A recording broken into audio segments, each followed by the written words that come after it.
जैसा कि आप जानते हो कोशिकाएं 3 तरीके की होती हैं, पेशी कोशिका, तंत्रिका कोशिका और तीसरी होती है रक्त कोशिकाएं। तो पेशी कोशिकाओं के बारे में आप पढ़ चुके हो। हम यहाँ पर आज आपको तंत्रिका कोशिका में कैसे बनी होती है, उसमें क्या क्या भाग होते हैं और वो कैसे मैसेज जो ग्रहण करती है, जो आवेग को ग्रहण करती है, वो माइंड तक यानी मस्तिष्क तक पहुंचाती है। ठीक है, फिर मस्तिष्क उससे कहता है कि ये हाथ हटाओ। क्या होता है, मस्तिष्क जब हम किसी गर्म चीज को जब छूते हैं तो क्या होता है, हमारे जो तंत्रिका कोशिकाएं हैं ये मैसेज लेके जाती है माइंड तक कि हम किसी गर्म चीज को छू रहे हैं, अगर हमने ये मतलब हटा ले हम यहाँ से हाथ। फिर मस्तिष्क से जब ऑर्डर आता है तब हम वो हटाते हैं। ये इतनी क्विक होती है कि हमें लगता है हमारे हाथ ने खुद हटा लिया, लेकिन हमारा हाथ तब तक नहीं हटा सकता जब तक तंत्रिका कोशिका उस मैसेज को माइंड तक नहीं ले जाती। इसका एग्जाम्पल,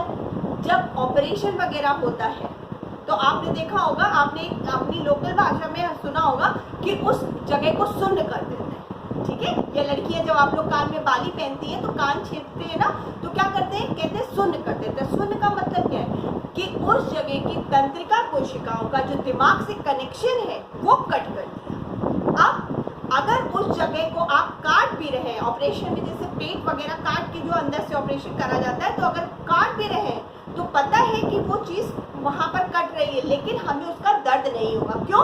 कि जो तंत्रिका कोशिकाओं का फंक्शन है उतनी देर के लिए वहां पर उनको डिसेबल कर दिया गया। ठीक है, तंत्रिका कोशिकाएं कोई भी आवेग ग्रहण करके हमारे माइंड को नहीं ले जा रही। ठीक है, ऐसे बहुत सारी जगह देखी है मैंने कि जिनके पैरालाइज हो जाते हैं, तो यानी कि उनकी तंत्रिका कोशिकाएं वहां पर उस अंग का फंक्शन खत्म हो जाता है, तो वो हाथ वो अगर गर्म चीज को भी छू ले तो वो जल भी जाएंगे, बट वो हटाएंगे नहीं, ना ही उन्हें दर्द होगा। ठीक है, तो तंत्रिका कोशिकाएं कैसे इन आवेगों को ग्रहण करके दिमाग तक ले जाती है और फिर हमें ऑर्डर करती है कि वो चीज वहां से हटाओ, पैर हटाओ, हाथ हटाओ। ठीक है, तो इसकी क्रियाविधि हम देखेंगे। तो ये है तंत्रिका कोशिका का स्ट्रक्चर। तंत्रिका कोशिका का कौन सा भाग है जो आवेगों को ग्रहण करता है? तंत्रिका कोशिका का भाग है डेंड्रॉइड। डेंड्रॉइड वो भाग है जो आवेगों को ग्रहण करता है। ठीक है, ये देखो तंत्रिका कोशिका का ऐसे ये ब्रांच लाइक स्ट्रक्चर्स है, इनमें ये देखो सेंसरी ऑर्गन्स लग रहे हैं ना, ऐसे निकले सेंसर्स निकले लग रहे हैं ना, तो ये कहलाते हैं डेंड्रॉइड्स। ये ही आवेगों को ग्रहण करते हैं।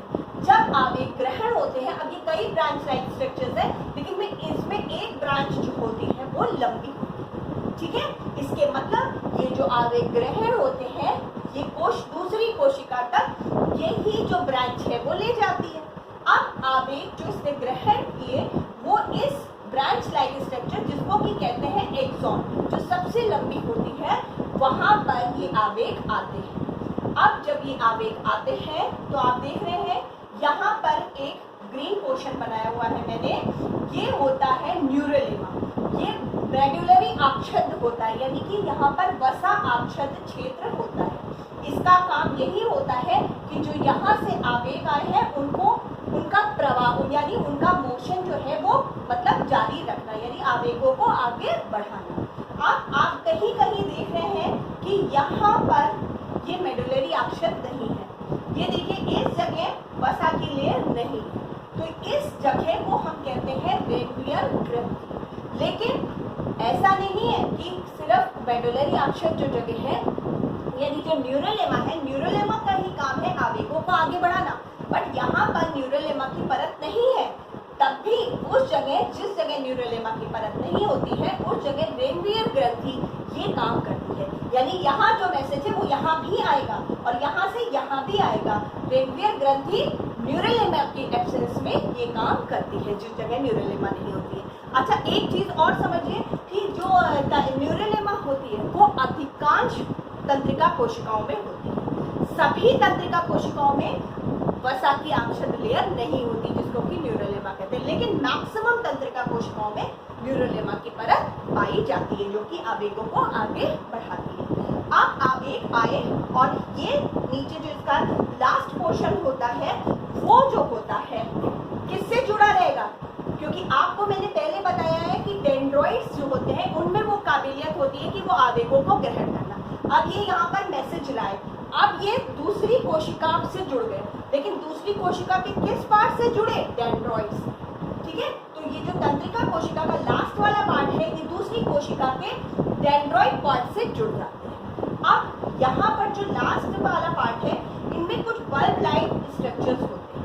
ये यहाँ पर मैंने बनाया है, यहाँ पर इसका माइक्रोस्कोपिक डायग्राम बनाया है कि ये जो है छोटे छोटे ये एक बल्ब लाइक स्ट्रक्चर है, इसमें छोटे छोटे तंत्रिका पेशी रासायन भरा, ये देखिए कोशिकाएं छोटे छोटे पॉइंट्स होते हैं जिनमें कि रासायन भरा रहता है। कौन सा रासायन? तंत्रिका पेशी, यानी कि इंग्लिश में उसको बोलते हैं न्यूरोट्रांसमीटर। ठीक है, रासायन भरा रहता है जो कि आवेग जो आए हैं, वो जब आवेग यहाँ तक पहुंचते हैं तो ये रासायन सिक्रीट होता है, यानी कि इसका ये निकलता है रासायन। और ये जो ये है डेंड्रॉइड, दूसरी कोशिका का ये हो गया डेंड्रॉइड पोर्शन। ठीक है, तो दूसरी कोशिका के डेंड्रॉइड पोर्शन से जुड़ा, तो जब ये रासायन निकल के यहाँ आता है तो ये आवेग जो आते हैं इसी के संग यहाँ पर दूसरा जो डेंड्रॉइड है वो उसको ग्रहण कर देता है। अगर यहाँ पर तंत्रिका पेशी रासायन यानी कि न्यूरोट्रांसमीटर वाला जो केमिकल है, अगर वो नहीं सिक्रीट होगा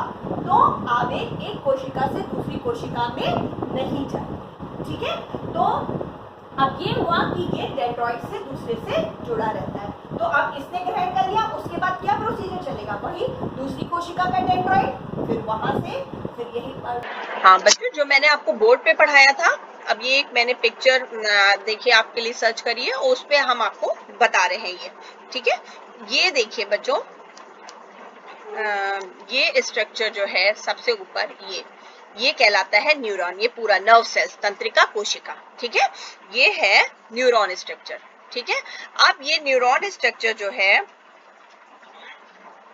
ये देखिए ये न्यूरॉन स्ट्रक्चर है। अब इसमें देखिए बहुत सारे, ये आप देख रहे हैं, मैंने कहा था जैसे ब्रांचेस लाइक स्ट्रक्चर्स निकले हुए हैं। ठीक है, ये सब इनमें क्या है? डेंड्रॉइड्स है। ये देखिए डेंड्रॉइड्स है। ठीक है, इन्हीं का काम मैंने बताया था ना कि ये आवेगों को ग्रहण करते हैं। तो ये डेंड्रॉइड्स है, ये आवेगों को ग्रहण करा। ये देखिए एरो लगा हुआ है, ये डेंड्रॉइड्स ने ग्रहण करा और अंदर की तरफ आया। और फिर ये जो सबसे लंबी ये ब्रांच है इसकी, उसके थ्रू, उसको हम क्या कहते हैं? एक्सॉन। मैंने बताया था ना कि ये एक्सॉन कहलाता है, जो सबसे लंबी एक ब्रांच जाती है। और इसी के अंदर ये इंटरनल पार्ट नहीं है, मैंने आपको बताया था कि इसमें आउटर पार्ट दिखा रहे हैं, इसमें सिर्फ आवेग जाते दिखा रहे हैं, बट आपको पता है न्यूरोलेमा की जो लेयर होती है वो इसी के अंदर यहीं पर होती है। ठीक है, जिसके कारण ये जो आवेग यहाँ से यहाँ ट्रांसफर हो रहे हैं वो इसी के कारण हो रहे हैं। ठीक है, अच्छा, जब ये यहाँ पर हुआ, उसके बाद देखिए मैंने क्या कहा था, जो आवेग आते हैं वो दूसरी सेल के किससे फिर से ट्रांसफर होते हैं? डेंड्रॉइड से। तो एक को जो नर्व सेल आवेगों को लाई, वो दूसरी सेल के डेंड्रॉइड्स को, ये देखिए येलो पोर्शन में जो दिखाया गया है, डेंड्रॉइड्स को उसने क्या कर दिया? ये ट्रांसफर कर दिया। ठीक है, अब ऐसे ही ये फिर से दूसरी सेल से, जब ये सेल जो है फिर दूसरी सेल से ऐड होगी, तो ये उसके डेंड्रॉइड्स को ऐसे ही कन्वे करती जाएगी और ऐसे ही आवेगों का स्थानांतरण होता है। ठीक है, अब यहाँ पर मेरे पास एक और पिक्चर है, मैंने और उसको माइक्रोस्कोप बहुत ज्यादा जूम करके दिखाया। इसमें आपको बताया था कि यहाँ एक मॉलिक्यूल्स होते हैं छोटे छोटे, जिनमें केमिकल्स भरा रहता है। जैसे ही इन मॉलिक्यूल्स जो होते हैं छोटे छोटे, ये कहाँ होते हैं? बताया था न्यूरॉन यानी तंत्रिका कोशिका के लोअर पोर्शन में। ठीक है, एक्सॉन जो नीचे आता है ना, यहाँ पर बताया था ना, ये यहाँ पर होते हैं। तो ये जो जैसे ही आते हैं और इनके पास आवेग पहुंचते हैं, ये जो होते हैं न्यूरोट्रांसमीटर्स, जो ये केमिकल्स वाली मॉलिक्यूल्स होते हैं, इनमें से केमिकल रिलीज हो जाता है। और रिलीज होता है, उसके बाद ये डेंड्रॉइड्स में चला जाता है। लेकिन रिलीज कहाँ होता है? ये बीच में जो रिसेप्टर्स, यानी कि जो डेंड्रॉइड्स होते हैं, रिसेप्टर्स होते हैं। रिसेप्टर यानी ग्रहण करने वाले। ठीक है, जो रिसेप्टर्स ग्रहण यानी कि आवेग जो ग्रहण करते हैं उनको रिसेप्टर्स कहते हैं। तो एक डेंड्रॉइड्स और इस पहली कोशिका के जो लोअर पोर्शन होता है, इसके बीच में एक दरार होती है, जिसको हम बोलते हैं सिनेप्टिक दरार या सिनेप्सिस। ठीक है, अब आपको और हम क्लीन करके आपको बता रहे हैं कि ये जो पोर्शन कहलाता है, ये कहलाता है सिनेप्टिक दरार या सिनेप्सिस। इसी के द्वारा मेन, यानी कि ये जैसे ही केमिकल रिलीज हुआ वो यहाँ पहुंचा, फिर यहाँ पहुंचा, यहीं से दूसरे डेंड्राइट्स में आ गया। तो ये क्रम ऐसे ही चलता रहता है, ठीक है। आई होप कि आप लोगों ने अच्छे से समझ लिया होगा। जो मैंने बोर्ड पे पढ़ाया उसी को मैंने आपको पिक्चर के थ्रू पढ़ाया है, ठीक है। और ऐसे ही लाखों अरबों कोशिकाएं आपस में जुड़ी रहती है। आपको पता है माइंड में जो होती है, मस्तिष्क में 100 अरब तंत्रिका कोशिकाएं होती है, ठीक है। अच्छा, और तंत्रिका कोशिका, पहले आप इसका एक बार वर्किंग एक बार देख लीजिए, रिवीजन कर लीजिए कि सबसे पहले जो आवेग आते हैं वो कहाँ आते हैं? डेंड्रॉइड्स में, है ना, डेंड्रॉइड, ठीक है। उसके बाद यहाँ से कहाँ आए? एक्सॉन में, ठीक है, एक्सॉन में आए। अब एक्सॉन में क्या क्या चीजें हैं? न्यूरेलेमा और रेनवियर की ग्रंथि, ये दोनों चीज ही है जो मिला के आवेग को नीचे तक भेज रहे हैं, ठीक है। तो इसमें क्या आया? न्यूरेलेमा और क्या आया? प्लस रेनवियर की ग्रंथि, ठीक है, रेनवियर ग्लैंड। अब ये मिला के इसको आवेग को कहाँ भेजा? दूसरी कोशिका के वहां पर, कहा? डेंड्रॉइड्स में। अच्छा, डेंड्रॉइड में, लेकिन उसके बीच में क्या हुआ? ये जो खांच कहलाई, जो आवेग यहाँ पर रसायन सिक्रीट होने से आवेग दूसरी कोशिका के डेंड्रॉइड में पहुंचा, लेकिन इनके बीच में ये जो खांच लाइक स्ट्रक्चर है, इसको बोलते हैं सिनेप्टिक दरार या सिनेप्सिस।